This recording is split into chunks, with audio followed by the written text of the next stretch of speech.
We are live. We are live. Straight Politicking on all you suckers. Alex Alonso with an S. I'm Alex Alonso 101 on all your favorite platforms, Twitter, YouTube, and Instagram.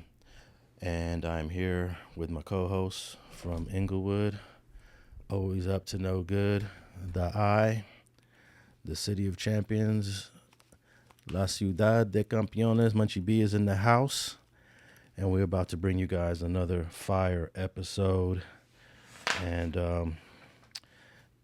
I guess I'll go through some of the things I want to talk about today. Crazy dude went into the Harbor police station and started pistol whipping a police officer. Insane. I got to say, that's some gangster shit, though. that is some gangster shit, bro. Yeah. And he did it with their gun. Your boy Taxstone, one of our original podcasters, he goes back to 2015 with his podcast show. They just added 3 more years to his already. He's washed up. We should have put him on the list last week when we had ODM Slim. Dudes from the hip hop culture who have been washed up. Oh, we was touching on that. Yeah, he's washed. Then there's an MS-13 gang member here in LA on trial, and they believe he cut the heart out of a dude many years ago. And then a gang intervention guy has just been arrested for having body armor in his possession, and he's a convicted killer, and they're making a big deal about it. I think most gang interventionists that are employed by the city, by the government, they have felonies. So, I'm not shocked. I'm not surprised. It's his felonies from 20 years ago. But what's good with you, man? Yeah, pretty much all of them got felonies. Yeah. Like when I first had started, I just went and got a life scan, and they just wanted to know I didn't have no assaults on peace officers or no like sex crimes. Oh, okay. That's it. So they even have like they have a standard of type of criminal they're willing to work with. Right. Right. That was it. I had to go get a life scan in. Yep. Hey man, Skip hasn't been in jail in over 20-something years, but Skip been to the penitentiary multiple times. Yeah. You know, so and he's probably one of the best interventionists that LA County has to offer. Oh yeah, no, Skip took the lead. Because I think Amer-I-Can had an all-star lineup at one point, and it seemed like they kind of like,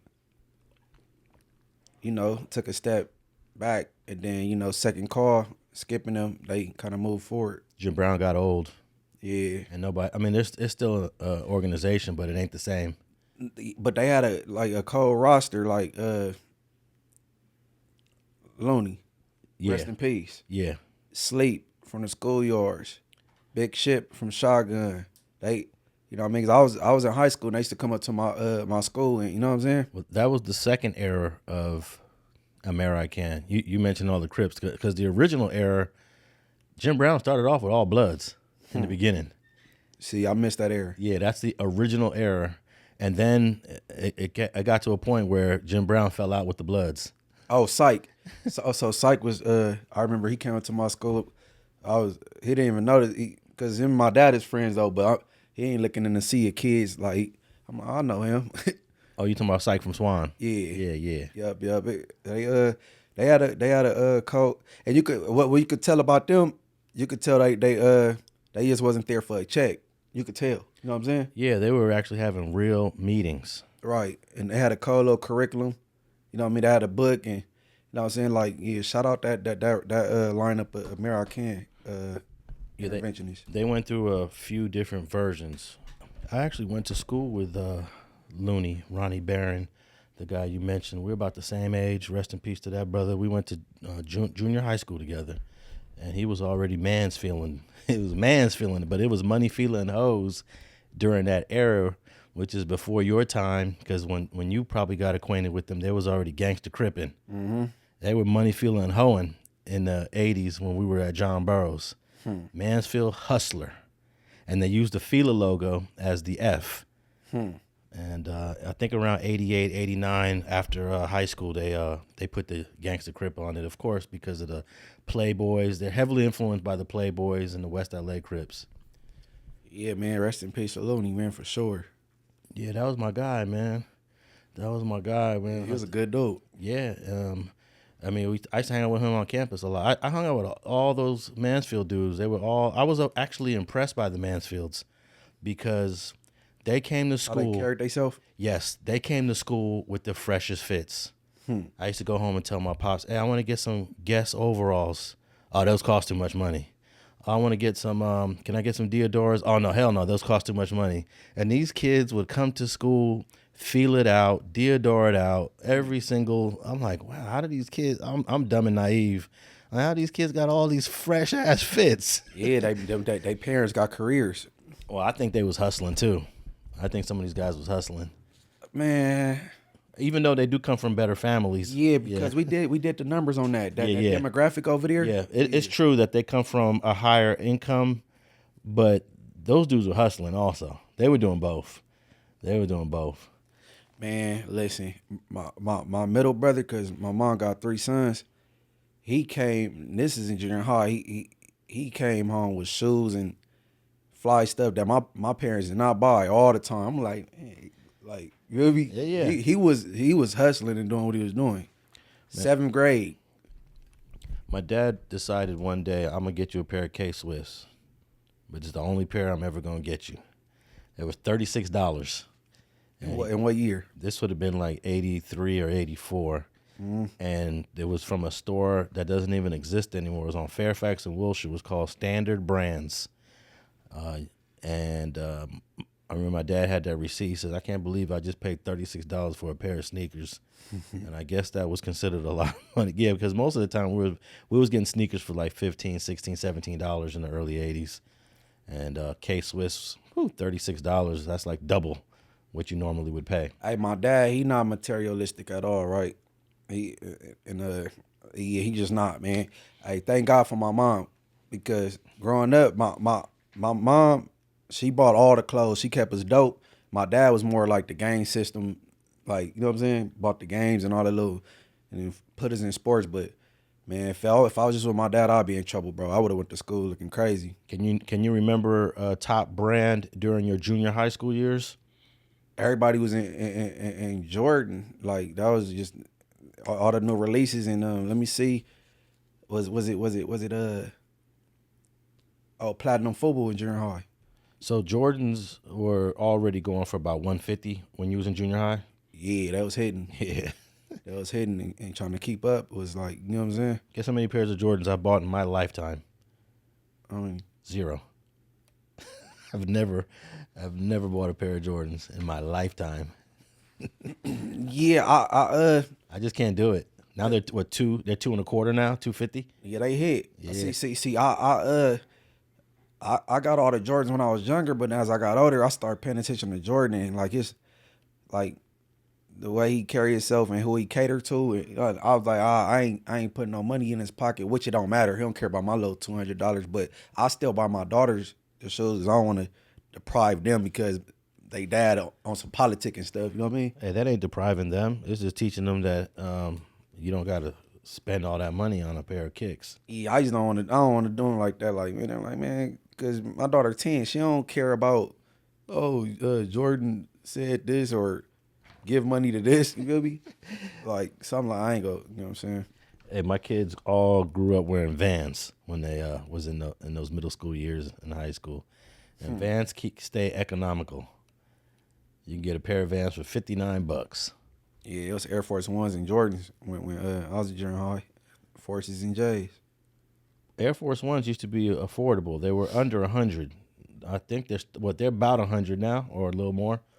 Hey, look, and Air Force One, they need to cut Nelly a check, because after Nelly came out with that song, I need to that Air Force One song. Yeah, everybody went crazy with him, and Nelly did an interview about that and showed how the sales went up after the song. You know what I'm saying? Like, they owe Nelly a check, man. Well, he should have went to them first before the song came out. He didn't know the song. Like, people don't be knowing the song or do what it do when they put it out.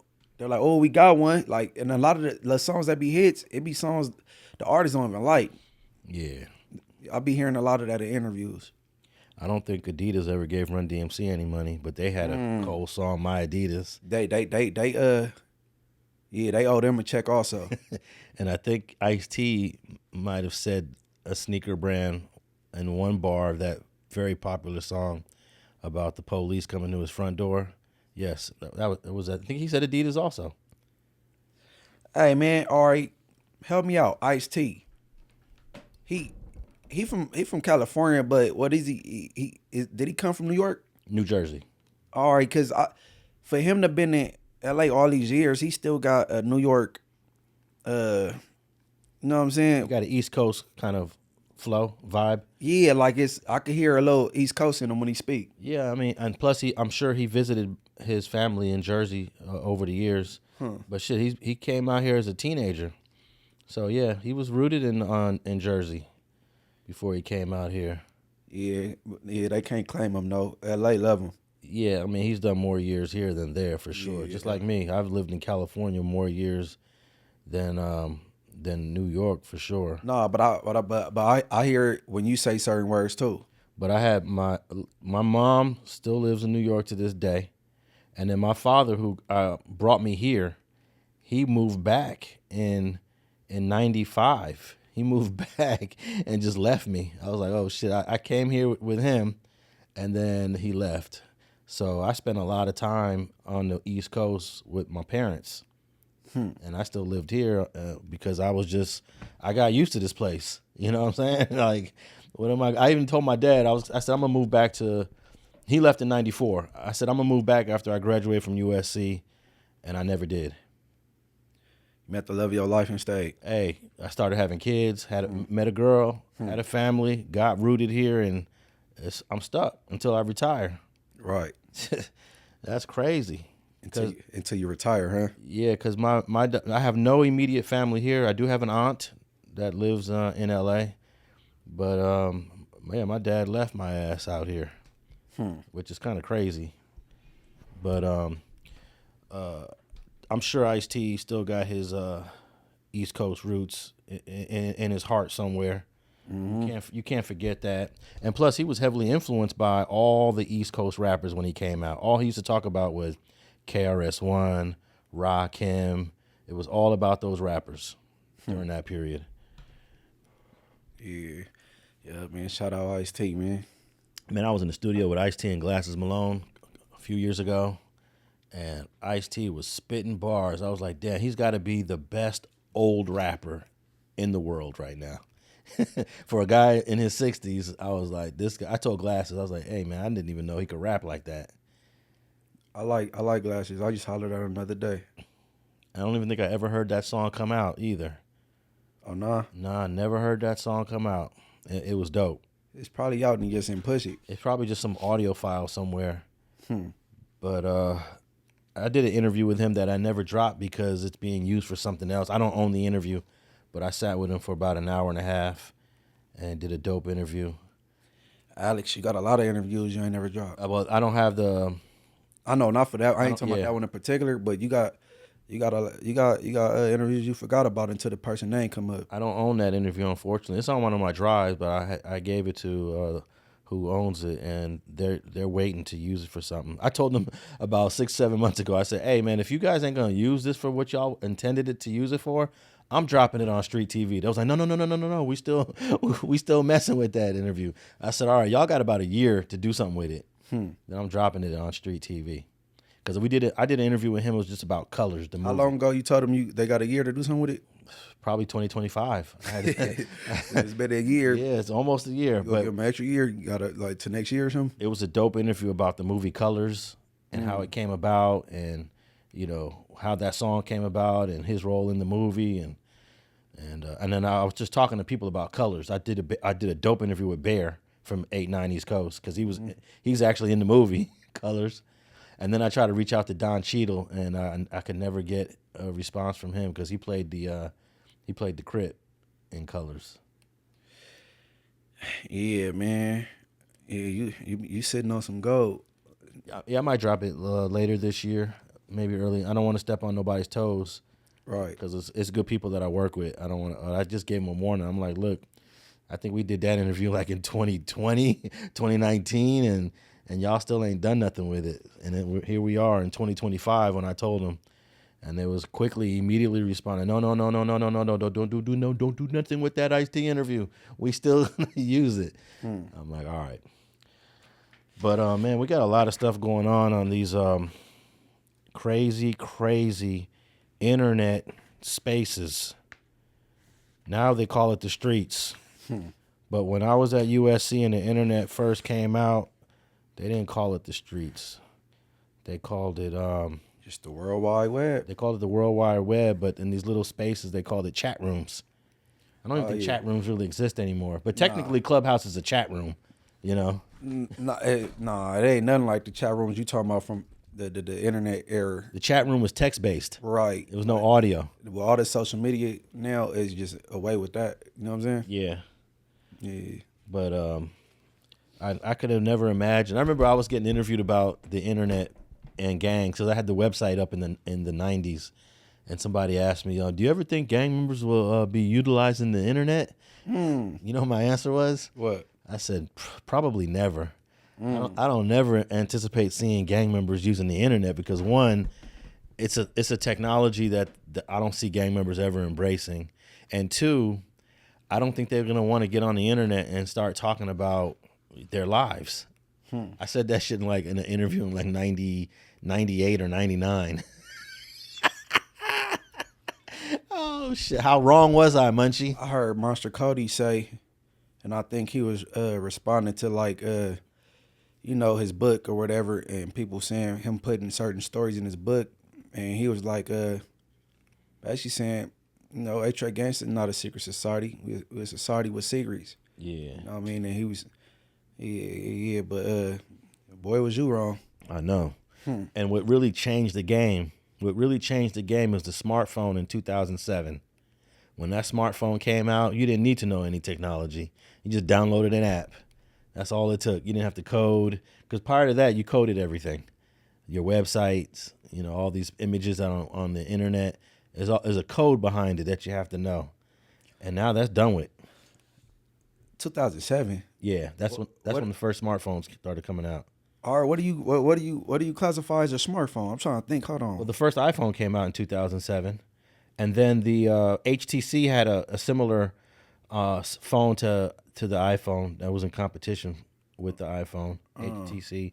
And once those phones came out, it was a wrap because apps became the thing, and anybody could download an app.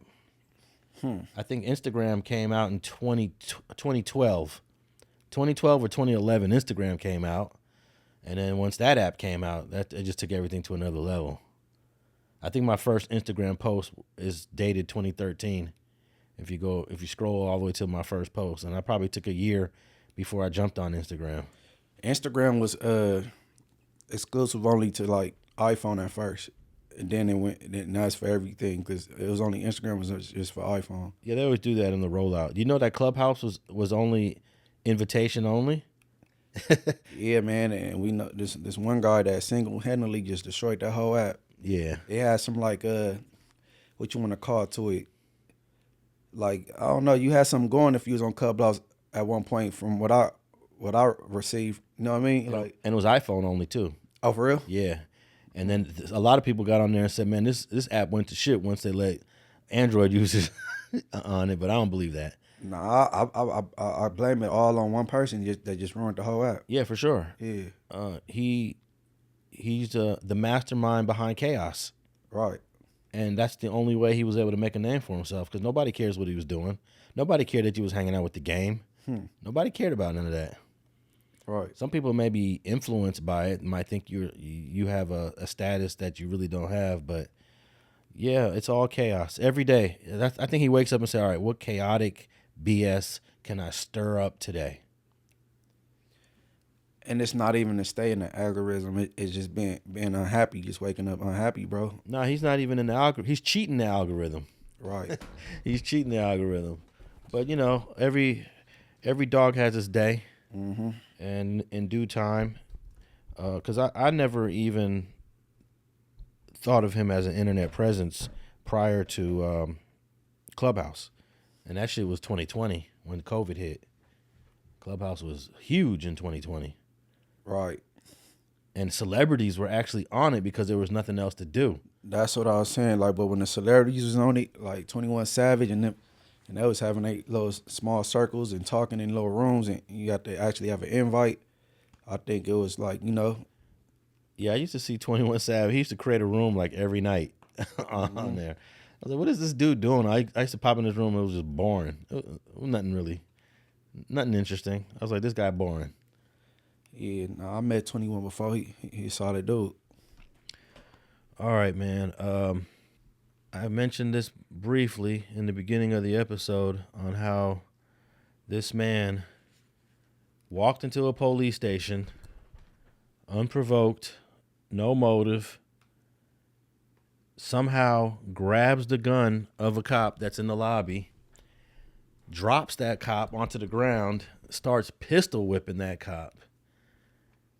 And then another cop comes and starts shooting at him, and he starts shooting back at that cop with the cop's gun. He came into that police station unarmed, bro. And he's only like in his 30s, and he has no criminal record. He has no history of mental illness. He was just on one, and I guess to this day we don't know because he's never really publicly said why he did what he did. But I have the original. This has happened in 2020, so this is an old story. But he just got sentenced this week. So what I'll do here is I'll play the original clip for some background into this situation. Here goes the clip. So we were able to piece together portions of that video to show you just how terrifying this encounter was. It starts with the initial moment that suspect approaches that officer, then the struggle over that officer's weapon, and then the moment shots are fired. Tonight, security video obtained by the LA Times shows the terrifying moments an LAPD officer was attacked Saturday night. It all happened in the lobby of the Harbor Community Police Station. That's the desk officer talking to the suspect. But things quickly escalate. Watch as the officer falls to the ground and the suspect is able to get his gun, then repeatedly hits the officer over the head with it. A struggle over the gun ensues. The suspect able to get the gun and points it at the officer before taking off. That's when the watch commander comes to help. The suspect starts shooting. The officer fires back. Investigators say miraculously no one was hit. Police did arrest 29-year-old Jose Guzman after a short chase through San Pedro. Investigators say they did find the officer's gun in Guzman's truck.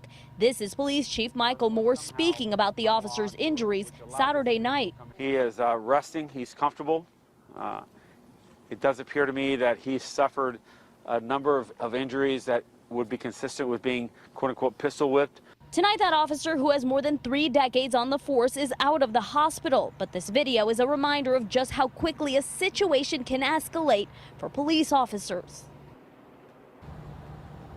There were questions as to how that suspect was able to get inside the Harbor Station because of coronavirus and the pandemic. Many of these police stations do remain shut down. The chief did say that he believes the front door was possibly left propped open. Tonight, there is a sign on the door reminding officers to keep that front door locked. Reporting live, Leslie Marin, KCAL 9 News. Okay, I'm trying to see if I got this right. Yeah. All right, they said Mr. Guzman was having dialogue with the officer first? Yeah, because he walked in. Unfortunately, there's no audio on this surveillance. Yeah, because what did you say to piss this man off? Did you provoke him? Yeah, they were just having a conversation, and somehow then he starts to attack him.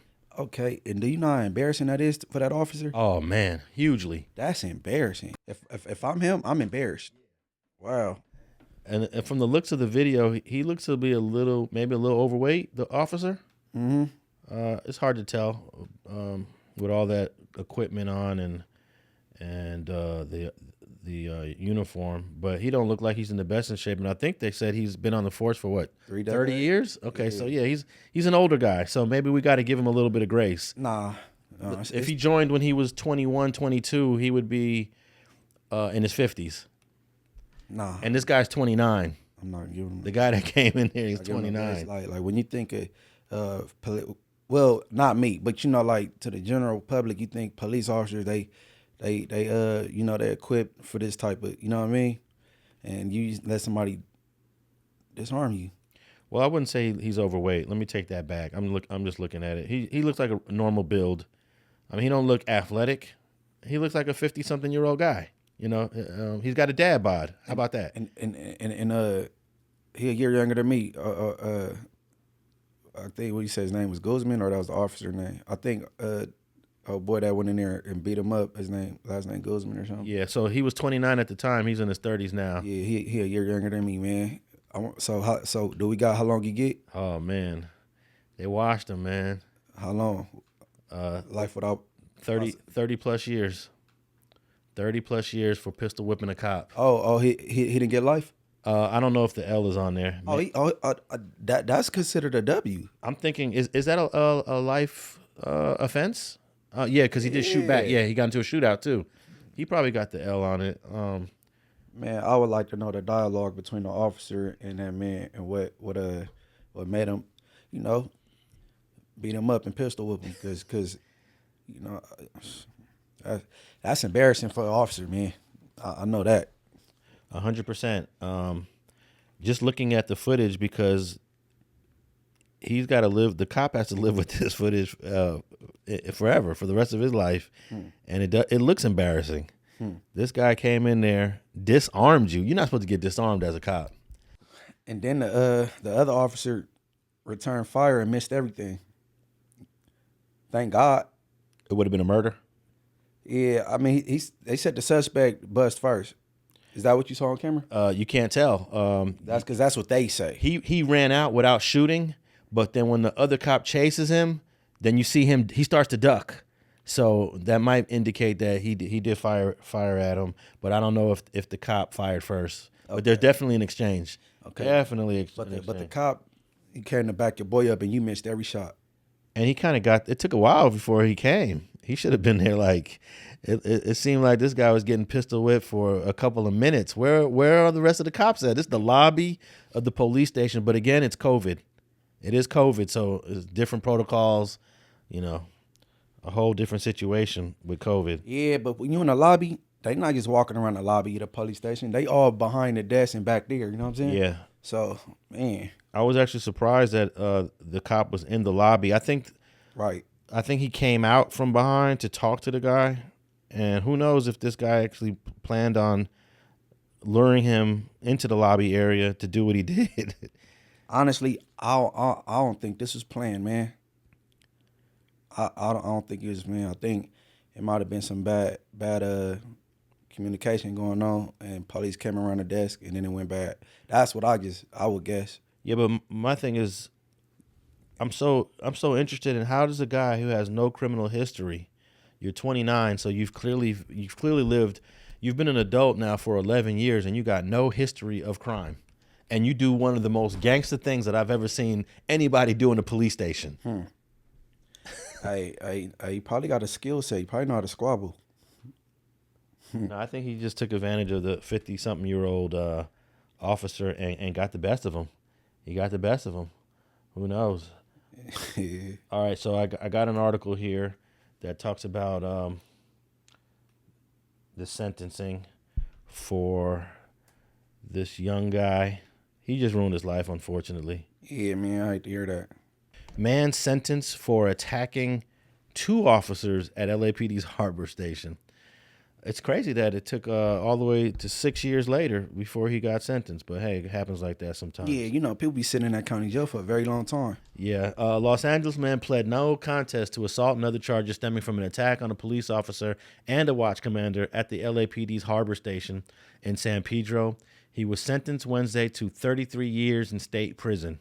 Oh. It doesn't say life in this article. Yeah, he won. So, but he's going to do 85% of that. So he's still washed. He's going to do at least 28, 29 years of that. Hey, but guess what? Okay, so what that tells me is that he that wasn't attempted murder. Assault with a firearm. And yeah, man. Well, he pled. So, you know, he pled, saved the state some money. He didn't go to trial. They gave him a deal. He took it, and his lawyer probably said, "This is probably the best thing for you right now, even though it sounds like you washed up. I'm about to do the math and figure out what is 85% of this 33-year sentence, and I'm gonna guess 26. Let's see here, 28, 28 years he's got to do." Superior George Deborah Cole said it was mind-boggling to me, noting that Jose Guzman had no previous criminal record. I agree. That is mind-boggling. Your choices, Mr. Guzman, have left some devastating consequences, the judge told the 34-year-old defendant. Deputy District Attorney said no one knows why he did this to this day. Guzman pled no contest to 2 counts of assault with a semi-automatic firearm on a peace officer and 1 count each of robbery and evading a peace officer. Oh, the taking the gun is the robbery. Right.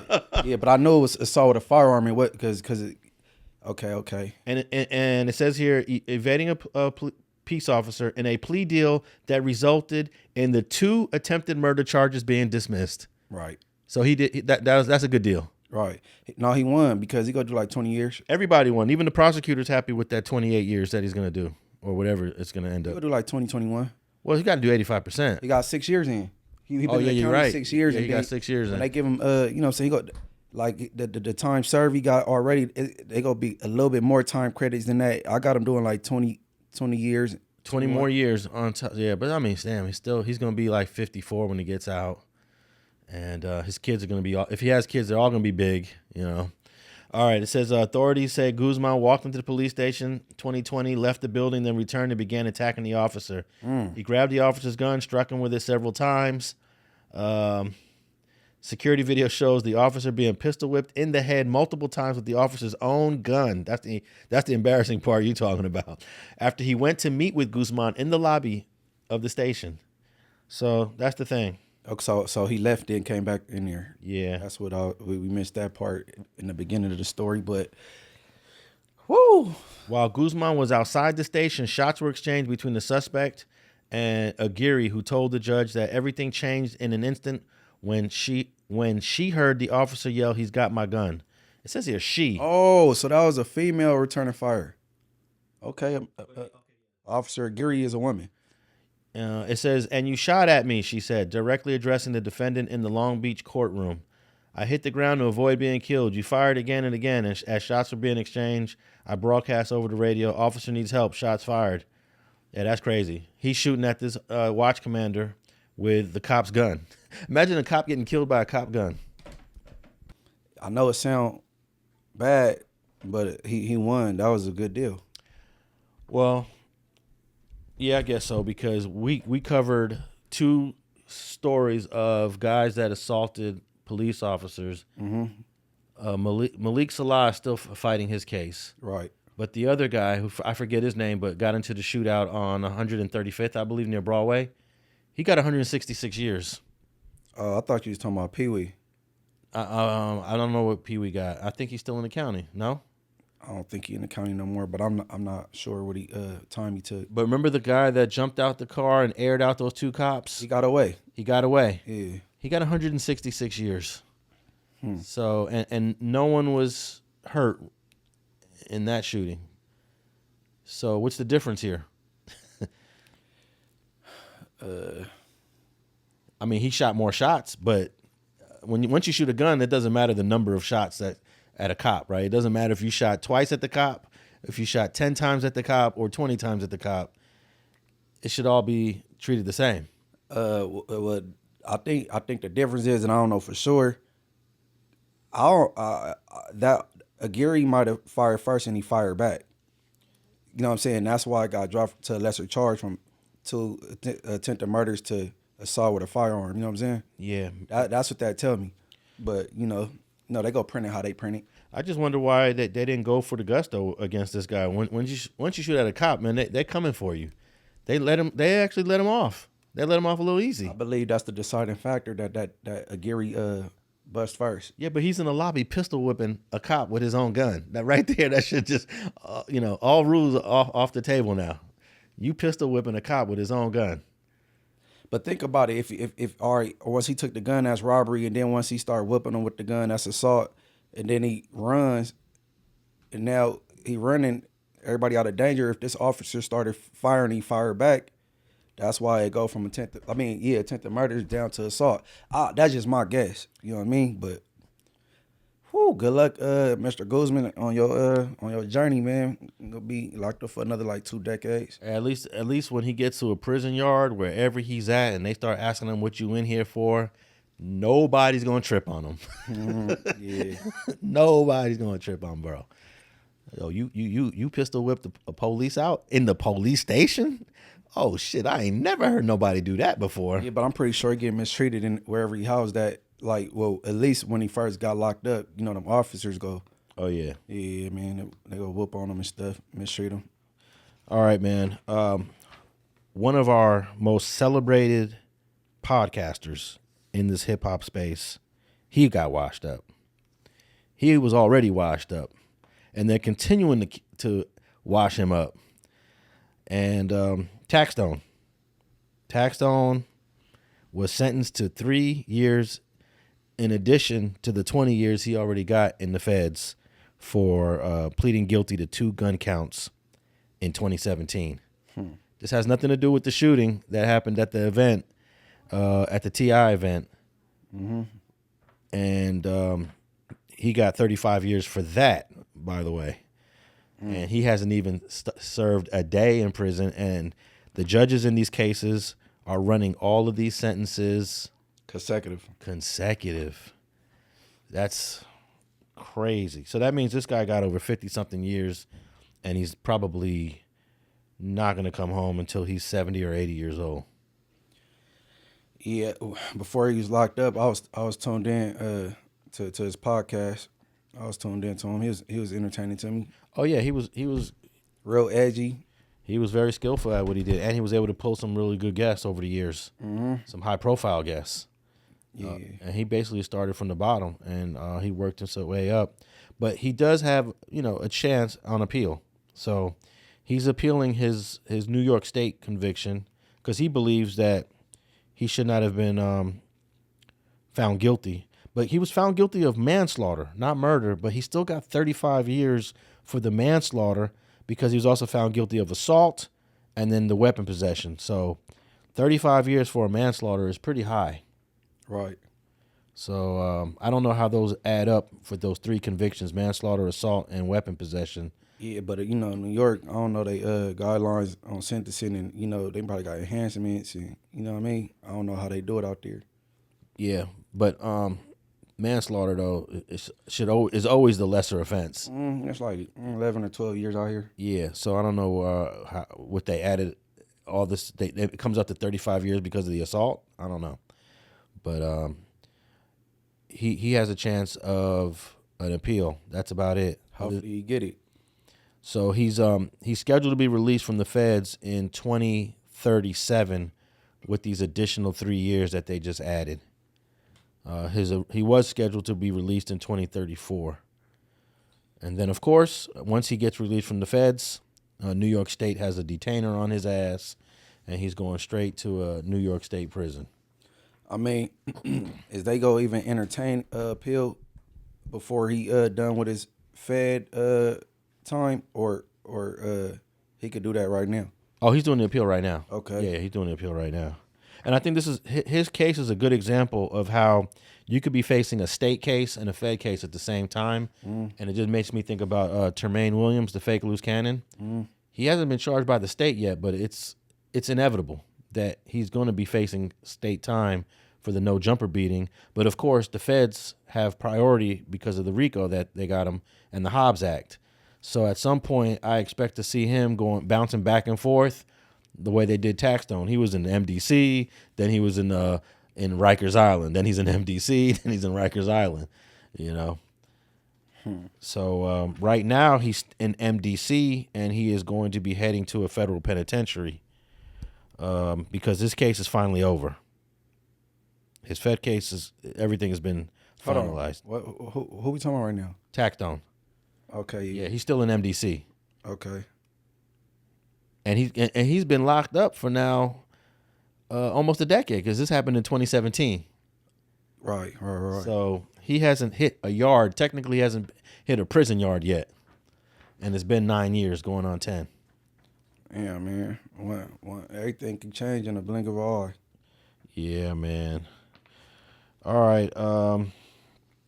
We'll keep our eyes out on what happens with Taxstone. If he gets an appeal, then he might come home earlier than expected. But without the appeal, we're gonna forget all about him because we're gonna be old.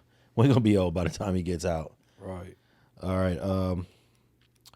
I saw this guy from MS-13 here in LA is on trial for a crazy case. Let me see if I got what do I have on this?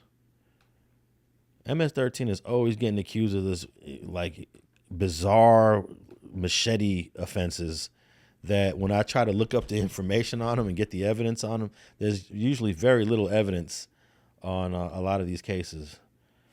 MS-13 member is accused of cutting a person's heart out, and I think they're going to use his tattoo, bro. I think they're going to use his tattoo of a heart being cut out. Alleged MS-13 gang member accused of cutting man's heart out with machete. That's a heinous crime. Los Angeles authorities say that a tattoo has reportedly become a key piece of evidence in a high-profile federal murder trial in Los Angeles, where prosecutors allege the artwork links the suspect to one of the most gruesome killings by MS-13. Let's see here. The LA Times on Thursday reported that Angel Guzman, another Guzman. Wow. Angel Guzman got the tattoo while awaiting trial in a case involving multiple murders allegedly carried out to advance the member standing within the gang. Prosecutors argue that the image, which the media outlet says depicts a human heart being clutched by claw-like fingers, references the 2017 killing of Juan Jose Cibrian, whose body was found mutilated in the Los Angeles National Forest. Cibrian's heart was allegedly cut out with a machete during the attack. Hey, wait, that doesn't make sense. If you had the coroner do an autopsy on you, it's not allegedly, is it, right? It's his heart was cut out as a fact. How was his heart cut out allegedly? I don't get it. All right, so federal authorities allege Guzman participated in the killing as part of a broader pattern of gang violence carried out by members of MS-13's Fulton Street clique. Oh, okay, that's right. That's right down the street. That's right off of Normandy and Pico, the Fulton Street clique. The DA's office said several killings took place in North Hollywood, Malibu Hills, and Los Angeles Forest. The DOG said 6 people were killed in connection with the case, adding that they were strangled, shot, stabbed with knives or machete, beaten with a baseball bat, then in some cases had their bodies thrown off a cliff. Hey, bro, I'm telling you. The DOJ? Yeah, the DOJ is saying this. But when I try to look up all these cases, Munchie, I have a tough time finding them. I have a tough time finding who got strangled, who got stabbed with knives or a machete, who was beaten with a baseball bat. So they could positively, like they know for sure that tattoo came after this crime was done and he was incarcerated. Well, that's what they're saying, because obviously they take pictures of you before you get arrested, and then they notice new tattoos. So an inmate had to tell that he had that tattoo. That's what it seemed like. It says defense attorneys challenged the argument, saying tattoos and gang imagery do not necessarily prove involvement in specific crimes. Prosecutors, however, said the artwork helps establish gang affiliation and illustrates the culture of violence at the center of the case. What say you about that, Munch? I don't know. I think they might be reaching. Yeah, because a heart being clutched by fingers is a common tattoo. I believe if I do a search on it, I could find a bunch. Let me see. They're trying to suggest that this is unique to this case. A hand clutching a heart tattoo. Let's see. So let's just say if I know who Angel Guzman was and he gave me a call from where he locked up at, you think they'd connect me because of the Richard Heart logo I got? Hey, I remember you wanted the heart logo of the actual real gory looking heart. Yeah, And I was like, that's crazy. that's what I went with. Yeah, you went with that one. Yeah. I didn't like that one. Yeah. They would have locked me up. Let's see. Tattoo hand clutching heart. There's quite a few drawings and images. Oh, there's a dope tattoo or drawing of two hands pulling a heart apart. Grabbing a real heart and then tearing it apart like a broken heart. Right. That's dope, actually. Yeah. Like you broke my heart.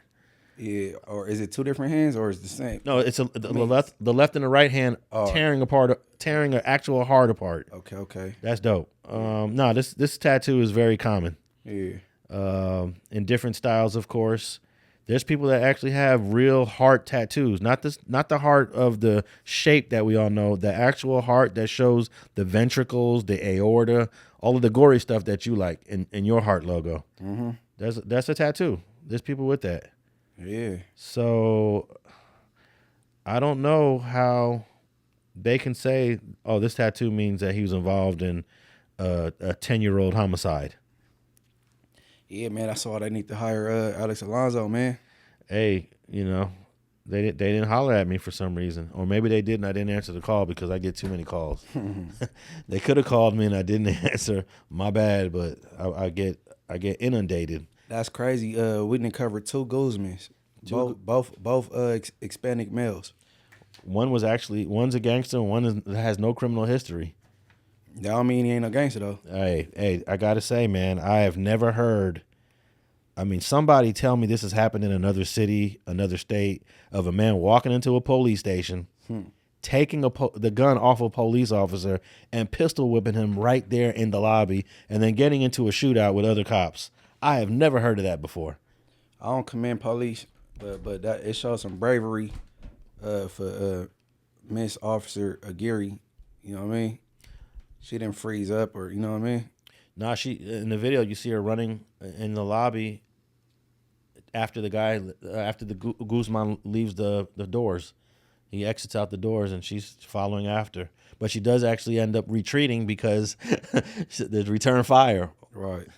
But hey, that's normal. Right. But I'm scrolling through these tattoos and there's just many of them. Many of these aorta, ventricles, showing the whole heart chamber.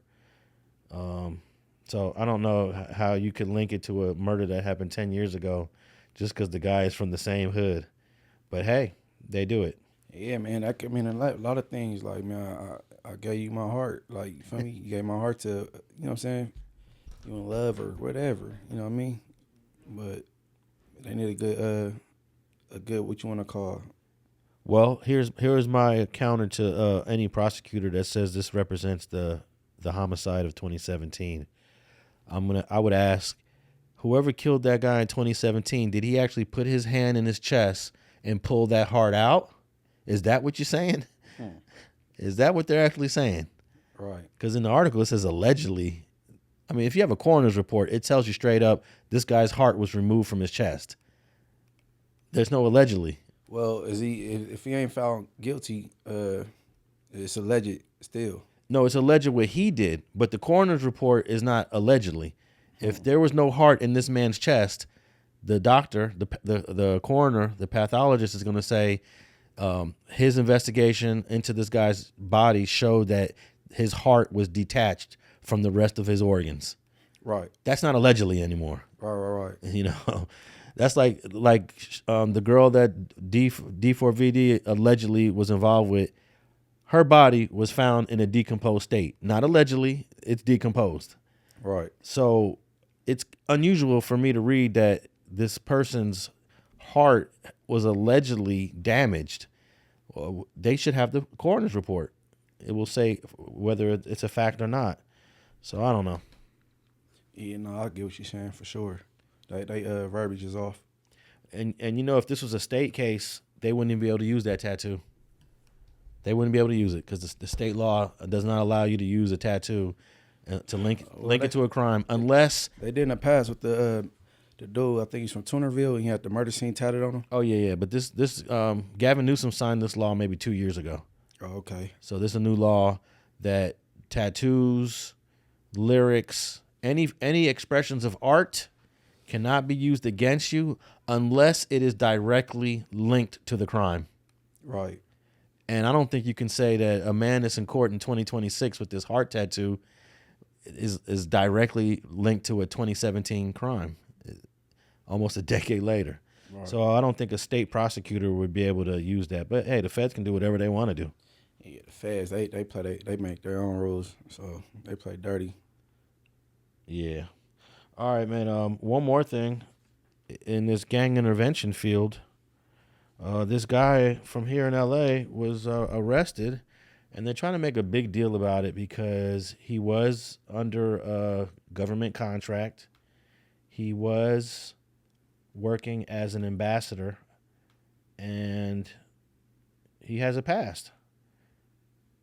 And he was arrested. He's arrested by the Fed, and the feds ain't playing, man. The feds are coming for everybody, whether you did something major or minor. I think this guy was charged with having armor, bulletproof. Let's see, convicted killer. Look at this. Look at the title of this. This guy has a conviction from like 20-something years ago, but the title is convicted killer working as LA peace ambassador arrested by feds. Is that a cold title? Yeah, they could have left the convicted killer out. This is a mainstream news media. This is KTLA Channel 5 News. They need clicks and views too. Yeah, they clickbait also. Yeah. It says here, a convicted murderer who federal authorities say was working as a taxpayer-funded peace ambassador for the city of LA was arrested Friday for allegedly illegally possessing body armor near MacArthur Park. Let me just stop right there. When I saw this title, I was like, oh, bro put in some work again. Oh, bro must have downed somebody. Oh, man, this guy was active with it. He just has a bulletproof vest.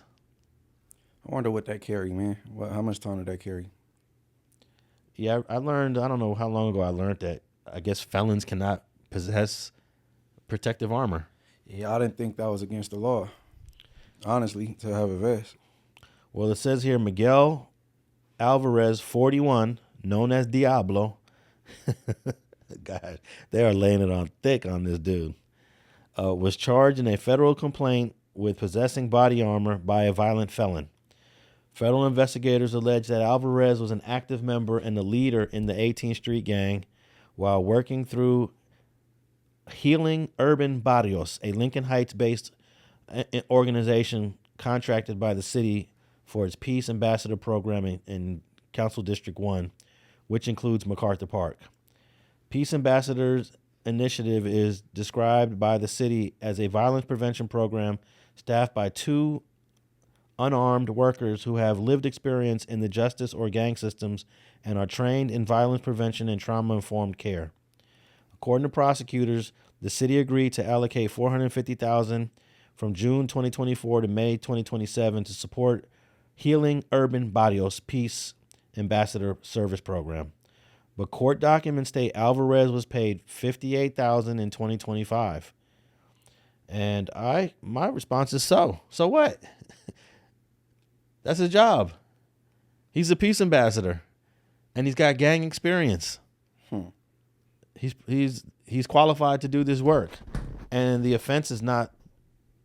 It's not even a violent offense. No, it's a non-violent offense. Yeah, they didn't have to put all that in that title. You know what I mean? For a crime he did time for. A convicted murderer on the city of LA's payroll working as a peace ambassador has been arrested. Federal agents say the man was caught with body armor and allegedly admitted he was still an active gang member. Investigative reporter Eric Leonard joins us live from the newsroom with the latest. Eric. Well, federal prosecutors shared the information about the arrest earlier today and highlighted this man's employment with a nonprofit that's being paid by the city of LA for its ambassadors who are supposed to try to prevent gang violence. The man charged here, Michael Angel Alvarez, was recently paroled after serving time in prison for murder, and the feds say phone records show he was still allegedly involved with crime. This is a photo released by the U.S. Attorney's Office of Alvarez after he was arrested earlier this month by LAPD officers near MacArthur Park. A federal criminal complaint says the officers initially detained him during a stolen car investigation, then booked him after he was allegedly found with a pair of armor plates used in bulletproof vests that can stop rifle rounds. The feds say he also had a business card showing that he worked for Healing Urban Barrios, one of the nonprofits contracted by council member Eunices Hernandez's district that's north and west of downtown. The complaint says Alvarez was paid about $58,000 for gang intervention work recently, but they say he was still an active gang member. They say his cell phone number was tied to numerous recorded calls with other alleged gang members being held in LA County Jail. Alvarez was convicted of murder as a juvenile in 2002. He was released last year after serving about half of a 50-year sentence. The feds say he was also arrested a year ago with a weapon, but remained employed as a city contractor. The councilwoman's office sent us a statement that says Alvarez was removed from the Peace Ambassador program earlier this month and that he's never been a direct employee of the city. The councilwoman says gang intervention programs have been successful and says they won't be derailed by the arrest of a single individual. Alvarez is being held in federal custody. He's expected to appear in court Monday. I'm investigative reporter Eric Leonard, NBC4 News. So obviously he got on the radar by the feds. They don't like him for something. He was arrested in MacArthur Park during all of these sweeps, but he's not involved in any of the drug activity in MacArthur Park. So I don't know why that's important. He was arrested near MacArthur Park. Like, that's going to make us think, ooh, he must be a bad guy. He was in MacArthur Park. Hey, how often does Lush go to MacArthur Park? What? It's his favorite place to be. Yeah. That's pretty much it, man. Man, free everybody we just spoke about. It says here that he admitted that he's still affiliated with 18th Street. Of course, you got to be affiliated with 18th Street because you an ambassador. You feel me? you the what you want to call the liaison between 18th Street and the man. Come on, man. I don't like how they put. You know what I'm saying? I think this was a poorly written article by Lily Dallow. Lily Dallow. I mean, this was really just basically trying to convict the dude. Do better, Lily. There's no alternative perspective in this article. It was all bad guy, bad guy, bad guy, MacArthur Park, bad guy, convicted murderer from 20-something years ago, bad guy. And I don't even think the dude's a bad guy. Right. This guy might be one of the best ambassadors they got over there at the organization. Peace and what's the name of this organization? Barrio. And then, of course, his name is Diablo. His nickname is Diablo, which means the devil. Of course, she got to throw that in there. His nickname's Diablo, bad guy. Everything in this article is just against him. They could have easily said 41-year-old man convicted of having armor. The piece where they didn't have to put the prior conviction in there, but you know what I mean. We immune to it now, man. We know how they do.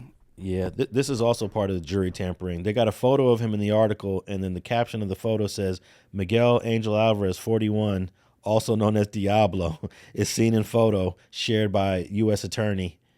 I'm like, okay, you didn't known as Diablo, known as the devil. Okay, that's cool. That's cool. But it doesn't say, okay, wait, it does say how much time. Let's see. Authorities say Alvarez was convicted of first-degree murder in 2022, was sentenced to 50 years to life after a jury found the killing was carried. 2022. I'm sorry, 2002. Oh. He did. The jury found that the killing was carried out to further the gang. He was released after serving 24 years behind bars. That's actually, he got 50 to life and got out in 24. That's actually pretty good, huh? Yeah. Yeah, no, that's good. He went before the board. He came ready. So he's fresh out. Mm-hmm. He is fresh out. He got out either late last year or early this year. Oh, he's on there. He's on the police radar to go back to jail. That's what it is. The state. Okay, here's my theory. The feds are disappointed that the state released him, and because he's part of this area that they're trying to clean up, 18th Street, MacArthur Park. They want to get rid of any person that's associated with this community. And they got him. And my response to anyone like him that's coming home is, you can't hang out. You can't hang out over there anymore. I'm sorry to say it. I hate to tell someone like he not hanging out. he got arrested near MacArthur Park. He probably lit there. I agree. Like, because for them to find the armor, was he wearing it? It sounded like they came to his house and he found the armor. Yeah, but He wasn't hanging out. It don't sound like it. They didn't say he was hanging out on the main gang street or nothing. they just say he was arrested near MacArthur Park, which is 18th Street Hood. That's like 3 people hood, but yep, I understand. I'm saying that here's and I don't believe I should have to say this, but in our current climate of law enforcement at the level of suppression that they're serving right now, Mr. Alvarez, don't go back to the hood. Do your nonprofit work. Go to the Lincoln Heights office that you work at and try to just stay out the way. This guy just came home and he's not going back to prison. Yeah, that might have been like a parole check or some type of, you know what I'm saying, and they found the armor though. It says here he's facing 5 years in the feds for the armor. Yeah, it's some BS, man. It's some BS. All right, man. What's Munchie B got going on, man? Content. Content. Morals over money. Everybody go like, hype, subscribe over there, and MB_the mayor on Twitter and Instagram. It's getting crazy online in 2026, man. Yes, sir. Fiasco. I'm seeing my man Damien Porter coming out of his normal character. I've been watching him for the last year or so, and he always has this cool, mild-mannered demeanor. But yeah, they been getting cool, calm, collective Damien Porter out his character, man. Yeah, man, and even, I mean, I guess I'm to blame for Tony, formerly known as Cartoon, for getting a little agitated. You know, I never called the guy deplorable, by the way, but that's what he thinks I called him deplorable. I was referring to Whack 100. Yeah, man. Shout out Cartoon, man. Yeah, man. Jesus saves. All right. I believe in Jesus. So I'm team Tony when it come to that. Right. I'm team Tony. I never meant to. I didn't even think I was gonna piss him off. So I'm gonna stay off, bro. I didn't even. You know what it was is that I was listening to him talk about Whack while I'm doing this Whack video, and he said something that I was just bothered by, and I was like, wow, he's saying exactly what the problem is, you know. So I had to integrate it into the story, you know. I get both. Because of course I checked out the content you put out and then the clips you used, so I get exactly what you were saying. But in that same clip that you used, I get what he was trying to say, but it didn't land well. You know what I'm saying? No, I mean, his main point is like, look, I ain't jumping into any of these battles with you guys. He's basically saying, why is we paying him attention? Why is y'all, like, that's what he's trying to say, like, you know what I'm saying? We should be ignoring them. The problem is y'all, you know what I'm saying? Why is y'all, I get what he was trying to say, but man, you know, sometimes you got to say something, bro. No, you do. You absolutely do. I mean, they didn't want to say nothing when Hitler was out. And then dude went on one. He went on a big one. And that was a mistake to ignore Hitler. And the dude did killed maybe 6 million people. Went to war with about four or five countries. Dragged Japan and Italy into his conflict. And it was because people just, he ain't gonna do nothing. Hitler ain't that crazy. He ain't gonna do nothing. And Hitler did everything he said he was gonna do. I didn't check out the response Tony did to your video, but what I do like about Cartoon, he'd tap in and had a conversation. I don't got him down as being a disrespectful person, you know what I'm saying? So he'd try to get an understanding or whatever, you know what I'm saying? So that's cool. Like y'all hollered it, and, you know what I'm saying? And y'all both gave y'all POVs on what y'all felt. You know what I'm saying? Yeah, I didn't mean any ill intent towards Tony at all, but I am disappointed in people who just want to ignore the chaos. Right. Regardless if it's the chaos is in your direction or not. I think we're a community here. This is a community. Right. And usually you support your community. That's how I look at it. Man, I say over and over again, man, if Wack don't bring my name up, I ain't got to ever say his name. But I don't think that'll ever be the case. You know what I mean? For sure. So, whatever. All right, man. Make sure people tap in with Morals Over Money. Yep. StreetTV. We're on Apple and Spotify. If you want to listen to this episode, go over there and check out the audio. And we are on StreetTV for all the video clips. And we out.